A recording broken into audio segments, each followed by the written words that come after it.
to Neela Studio. இன்னைக்கு நான் உங்களுக்கு katori blouse காட்ட போறேன் for size 34 chest size-க்கு. So இப்போ நான் 34 chest size-க்கு காட்ட போறேன், பட் நீங்க அந்த ஃபார்முலாவை பார்த்துட்டு உங்க சைஸ்க்கு நீங்க அதை கரெக்ட் பண்ணிக்கணும். சப்போஸ் chest 4ஆல டிவைட் பண்ணனும் அப்படினு சொன்னா இப்போ 34 டிவைட் பை 4 போட்டிருக்கேன்னா நீங்க அதை உங்க செஸ்ட் 38 இருந்ததுன்னா 38 டிவைட் பை 4 பண்ணிட்டு அப்படியே பண்ணலாம், நீங்க கரெக்டா வரும். ஓகே, சோ இது இந்த பிளவுஸ் கட்டோரி பிளவுஸ் 34ல இருந்து 38 வரைக்கும் நான் கொடுக்குற அந்த ஃபார்முலா எல்லாம் ஃபிட் ஆகும். பட் 40க்கு மேல இந்த ஃபார்முலா ஃபிட் ஆகாது, அதுக்கு தனியா நான் வேற வீடியோ போடுவேன்.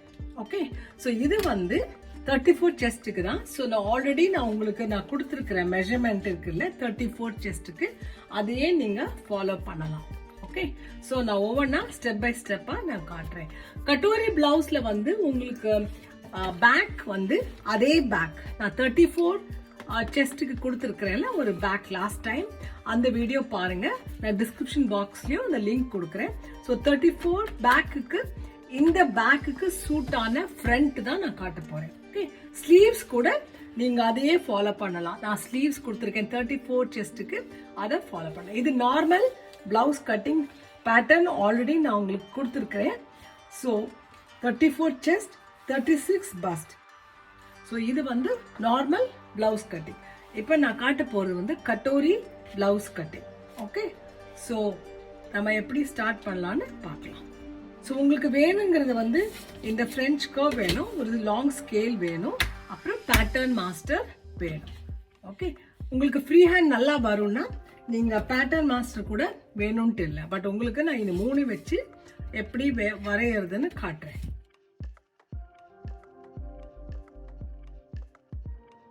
இப்போ நான் உங்களுக்கு சிங்கிள் கட்டோரி ஓட ஃப்ரண்ட் பார்ட் டிராஃப்டிங் காட்ட போறேன். இந்த பேக்குக்கு தான் இந்த சிங்கிள் கட்டோரி பிளவுஸ் பேட்டர்ன் பண்ண போறேன். ஓகே, சோ அதோட மெஷர்மெண்ட் சேம் மெஷர்மெண்ட் தான். Length of blouse across shoulder 14, chest 34, bust 36, waist 28, apex to apex 7 inches, dart height 9.5, cup size 3, shoulder width 2, back neck drop 8 inches, front neck drop 7 inches. Okay, so வாங்க நம்ம எப்படி பண்றோம்னு பார்க்கலாம்.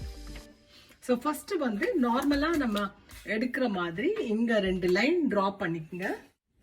இது seam allowance. Okay, இது seam allowance. அதே மாதிரி இது சென்டர் ஃப்ரண்ட் ஓப்பனால நீங்க இங்கேயும் சீம் அலவன்ஸ் கொடுத்துடலாம். இப்போ நம்ம அக்ராஸ் ஷோல்டர் எவ்வளோன்னு மார்க் பண்ணலாம். இப்போ 34 செஸ்ட்டுக்கு நம்ம டிவைட் பை 6.5 பண்ணணும். அப்படி பண்ணினீங்கன்னா 5.2 இன்ச்சஸ் வரும். ஸோ நம்ம டேப் வச்சுட்டு 5.2 மார்க் பண்ணலாம். இந்த formula only for deep neck பிளவுஸுக்கு நம்ம எடுத்துக்கணும். இப்போ நம்ம ஆர்ம் ஹோல் டெப்த் எவ்வளோன்னு மார்க் பண்ணணும். அதுக்கு நம்ம என்ன பண்ணணும்னா 34 செஸ்ட்டு டிவைட் பை 6 பண்ணிங்கன்னா 5.6 வரும். ஸோ நீங்கள் டேப் வச்சுட்டு 5.6 கீழே மார்க் பண்ணுங்க. செஸ்ட் லைன் எப்போவுமே ஆர்ம் ஹோல் டெப்த் மார்க்கில் தான் வரும். ஸோ அதுதான் செஸ்ட் லைனாக வரும். இப்போ நம்ம பஸ்ட் பாயிண்ட் எங்கே வருதுன்னு மார்க் பண்ணலாம். பஸ்ட் பாயிண்ட் 9.5 தான் நம்மளோட பஸ்ட் பாயிண்ட் டெப்த். ஓகே, 9.5 அது நார்மல் பிளவுஸுக்கு. இப்போ இந்த கட்டோரி பிளவுஸ்க்கு நீங்கள் ஒரு மேலே ஒரு 3/4 இன்ச்சு மேலே மார்க் பண்ணணும். அதாவது நம்ம கம்மி பண்ணுறோம். இப்போ உங்களுக்கு 8.75க்கு நம்ம மார்க் பண்ணுறோம். இப்போ நம்ம கப் சைஸ் மார்க் பண்ணணும். Cup size 3 inches. ஸோ நம்ம அந்த பஸ்ட் பாயிண்ட்ல இருந்து 3 இன்ச்சஸ் மார்க் பண்ணக்கூடாது, ஒரு 1/2 இன்ச் மேலே, தட் இஸ் 2.5 இன்ச்சுக்கு தான் மார்க் பண்ணணும். இப்போது நம்ம ஸ்லீவ் ஆர்ம் ஹோல் டெப்த் லைனில் செஸ்ட் லைன் ட்ரா பண்ணிடலாம், பஸ்ட் பாயிண்டில் ஒரு லைன் ட்ரா பண்ணிடலாம், அப்புறம் கப் ஹைட் இருக்குல்ல அதுலேயும் ஒரு லைன் ட்ரா பண்ணிடலாம். இது chest line, bust line and cup height line. இப்போது நம்ம அக்ராஸ் ஷோல்டர் பாயிண்ட் இருக்குல்ல அந்த பாயிண்ட்லேருந்து கீழே ஒரு ஸ்ட்ரெயிட்டாக ஒரு லைன் ட்ரா பண்ணலாம். ஏன்னா அதுதான் நம்மளோட ஆர்ம் ஹோல் டெப்த் பாயிண்ட் வரும். ஸோ அதுக்கப்புறமா நம்ம என்ன பண்ணலான்னா ஒரு 2 இன்ச் மேலே எடுத்துகிட்டு ஒரு பாயிண்ட் மார்க் பண்ணணும் ஆர்ம் ஹோல் கர்வுக்கு. ஸோ ஃப்ரெஞ்ச் கர்வ் வச்சு இந்த பாயிண்ட் மீட் பண்ணுற மாதிரி இப்படி ட்ராப் பண்ணி கனெக்ட் பண்ணிவிடுங்க. அதே மாதிரி மேலேயும் நீங்கள் அப்படியே கனெக்ட் பண்ணிவிடுங்க. இப்போது நம்ம செஸ்ட் எண்டு பாயிண்ட் மார்க் பண்ணலாம். Chest divide by 4, that is 34 divide by 4 வந்து 8.5 இல்லையா?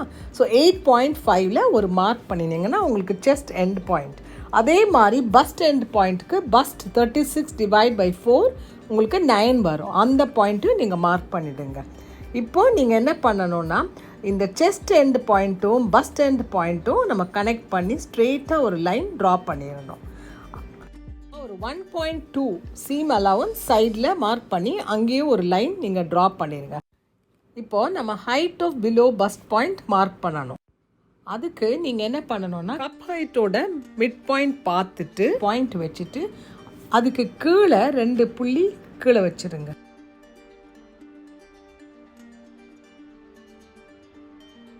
நம்ம அப்பெக்ஸ் டு அப்பெக்ஸ் மார்க் பண்ணலாம். அது வந்து பஸ்ட் லைனில் மார்க் பண்ணணும். அப்பெக்ஸ் டு அப்பெக்ஸ் வந்து 7 inches. ஸோ அதோட ஹாஃப் வந்து 3.5. ஸோ நீங்கள் 3.5க்கு ஒரு புள்ளி மார்க் பண்ணிவிடுங்க. இதுதான் நம்மளோட பஸ்ட் பாயிண்ட். ஸோ இதுக்கு மேலே ஸ்ட்ரெயிட்டாக ஒரு லைன், மேலேருந்து கீழே ஸ்ட்ரெயிட்டாக ஒரு லைன் ட்ரா பண்ணிவிடுங்க. நெக்ஸ்ட்டு நம்ம வேஸ்ட் மார்க் பண்ணலாம். வேஸ்ட் வந்து 28 inches இல்லையா? ஸோ அதை நீங்கள் 4ஆல் டிவைட் பண்ணிங்கன்னா உங்களுக்கு வந்து 7 inches வரும். சீமில் இருந்து மெஷர்மெண்ட் டேப் வச்சுட்டு 7 inchக்கு ஒரு பாயிண்ட் மார்க் பண்ணிவிடுங்க. அதுக்கப்புறம் நீங்கள் இந்த பக்கமாக வர டிஃப்ரென்ஸ் இருக்குல்ல 2.5 ப்ளஸ் ½ an inch ஆட் பண்ணினீங்கன்னா 3 inches வரும். அந்த 3 inchஸை நீங்கள் இந்த டாட்டுக்கு நம்ம எடுத்துக்கணும். 1.5 அண்ட் 1.5 இந்த பக்கம் மார்க் பண்ணிவிட்டு அதுதான் நம்மளோட டாட் விட்த்.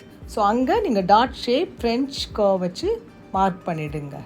நெக்ஸ்ட்டு நம்ம பேக் பேட்டர்ன் வச்சுட்டு நம்ம ஷோல்டர் விட்த் இருக்குல்ல அதே பேட்டர்ன் வச்சு மார்க் பண்ணிக்கலாம். ஸோ கரெக்டாக ஷோல்டர் விட்த் வரும்.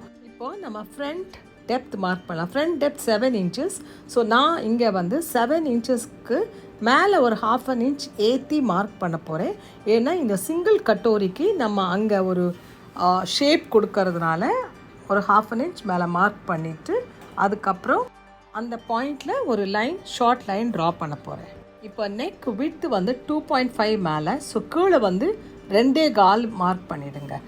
அப்போ உங்களுக்கு நெக் ஷேப் நல்லா வரும். இப்போது நமக்கு ஷோல்டர் ஸ்லோப் கொஞ்சம் பண்ணணும். ஏன்னா நமக்கு வந்து ஆர்ம் ஹோலில் அந்த டாட் இல்லாதனால நீங்கள் மேலே ஒரு ஸ்லாண்ட்டாக ஒரு லைன் இப்படி வரைஞ்சிருங்க. இப்போது ஃப்ரண்ட் நெக்குக்கு நீங்கள் இந்த ஃப்ரெஞ்ச் கர்வ் வச்சு ஒரு சின்ன கர்வ் அதில் ட்ரா பண்ணிவிடுங்க. இப்போது நான் இந்த பஸ்ட் பாயிண்ட்லேருந்து ஹைட் ஆஃப் பிலோ பஸ்ட் பாயிண்ட்டுக்கு நான் மார்க் பண்ண போகிறேன். ஸோ இந்த பாயிண்ட்லேருந்து இப்படி நீங்கள் மார்க் பண்ணிங்கன்னா height of below bust point mark meet ஆகிடும். ஸோ 2 பக்கமும் நீங்கள் இதே மாதிரி கனெக்ட் பண்ணிடணும்.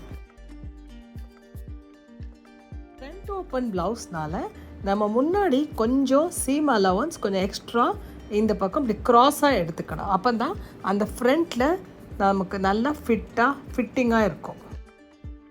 இப்போது நம்ம சிங்கிள் கட்டோரிக்கு ஷேப் எடுக்கணும். அது எப்படின்னு பார்க்கலாம். நெக்ஸ்ட்டு வந்து நம்ம ஃப்ரண்ட் நெக் இருக்குல்ல அதில் நம்ம 5 inchesக்கு மேலே இருந்து டேப் வச்சுட்டு ஒரு மார்க் பண்ணிக்கலாம். அப்புறமா வந்து ஆர்ம் ஹோலில் இருந்து கீழே ஒரு 2 inchesக்கு இன்னொரு மார்க் இங்கே ஒரு பண்ணிக்கோங்க. அதுக்கப்புறமா இந்த நம்மளோட செஸ்ட் லைன் இருக்குல்ல அது வந்து 8.5, அதில் 3ஆல் நீங்கள் டிவைட் பண்ணிங்கன்னா உங்களுக்கு அது என்ன வருதோ அதை ஒரு பாகம் இந்த சைட் சீம்லேருந்து வச்சுட்டு நீங்கள் மார்க் பண்ணிவிடுங்க. வந்து அப்ராக்சிமேட்லி ஒரு 2.8 வரும். ஓகே, ஸோ அங்கே ஒரு புள்ளி வச்சுருங்க. அதே மாதிரி நீங்கள் கீழே வேஸ்ட் லைன்லேயும் அதே புள்ளி மாதிரி கொஞ்சம் 2.8க்கே நீங்கள் மார்க் பண்ணிவிடுங்க. இப்போது நீங்கள் இந்த மார்க் பண்ண பாயிண்ட்ஸ் எல்லாம் கனெக்ட் பண்ணி சிங்கிள் கட்டோரிக்கு ஷேப் எடுக்கணும். ஸோ நான் எப்படி எடுக்கிறேன்னு பாருங்கள். ஃப்ரெஞ்ச் கர்வ் வச்சு இந்த ஃபர்ஸ்ட் 2 பாயிண்ட்டையும் ஜாயின் பண்ணுங்கள். அதுக்கப்புறமா அந்த பஸ்ட் லைனில் இருக்கிற பாயிண்ட்டை கனெக்ட் பண்ணிவிட்டு அப்படியே கீழே வேஸ்ட் லைன் பாயிண்ட்டுக்கு மார்க் பண்ணிவிடுங்க.